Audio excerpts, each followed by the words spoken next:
আজ বিজেপির fact finding টিমকে আটকে দেওয়া হয়েছে। গতকাল বিরোধী দলনেতা শুভেন্দু অধিকারী তিনি যাওয়ার চেষ্টা করেছিলেন সন্দেশখালীতে, ঠিক এই রামপুরেই তাকে আটকে দেওয়া হয়।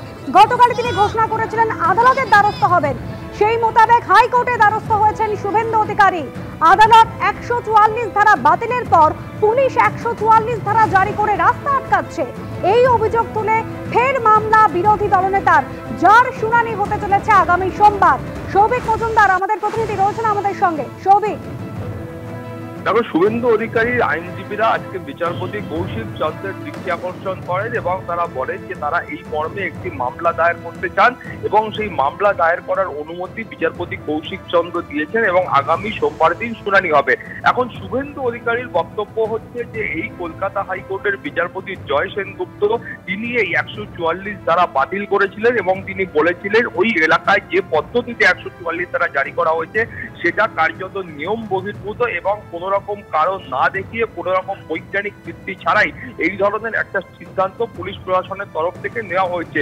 ফলত তারপরে শুভেন্দু অধিকারী সেখানে যে মামলা করেছিলেন সেই মামলা গুরুত্বহীন হয়ে পড়ে, তার কারণ বিচারপতি বলেছিলেন যে এই 144 ধারা জারির কারণেই শুভেন্দু অধিকারী সেখানে যেতে পারছিলেন না এবং সেই মর্মে কলকাতা হাইকোর্টে দ্বারস্থ হয়েছিলেন। ফলত এখন যখন আর 144 ধারাই রইল না, তখন শুভেন্দু অধিকারীর এই যে মামলা তিনি বিচারপতি জয় সেনগুপ্ত দায়ের করেছিলেন সেই মামলাটার গুরুত্ব হারিয়েছিল। ফলত তারপরে শুভেন্দু অধিকারীর যারা আইনজীবী ছিলেন তারা আশাবাদী ছিলেন যে যখন 144 ধারা প্রত্যাহার করে নেওয়ার নির্দেশ কলকাতা হাইকোর্টের তরফ থেকে দেওয়া হয়েছে তখন শুভেন্দু অধিকারী ওই এলাকায় প্রবেশ করতে পারবেন। কিন্তু দেখা গেল যে নতুন করে পুলিশ প্রশাসনের তরফ থেকে আবারও কিছু এলাকায় 144 ধারা প্রয়োগ করা হলো এবং যার ভিত্তিতে গতকাল শুভেন্দু অধিকারীকে আটকানো হয়েছে। ফলত শুভেন্দু অধিকারীর আইনজীবীদের বক্তব্য হচ্ছে যে এটা কার্যত কলকাতা হাইকোর্টের নির্দেশকে অবমাননা করা হচ্ছে, কলকাতা হাইকোর্টের সঙ্গে কার্যত খেলা করা হচ্ছে এবং কলকাতা হাইকোর্টের নির্দেশকে কার্যত বুড়ো আঙুল দেখিয়ে এই ধরনের পদক্ষেপ পুলিশ প্রশাসনের তরফ থেকে গ্রহণ করা হচ্ছে।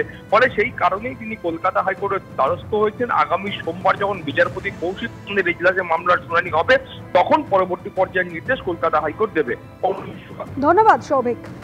আদালতে দ্বারস্থ হয়েছেন শুভেন্দু অধিকারী। গতকালই তিনি জানিয়েছিলেন যে যেভাবে তাকে পরপর দুবার সন্দেশখালী যেতে বাধা দেওয়া হলো, আদালতের দ্বারস্থ হবেন তার।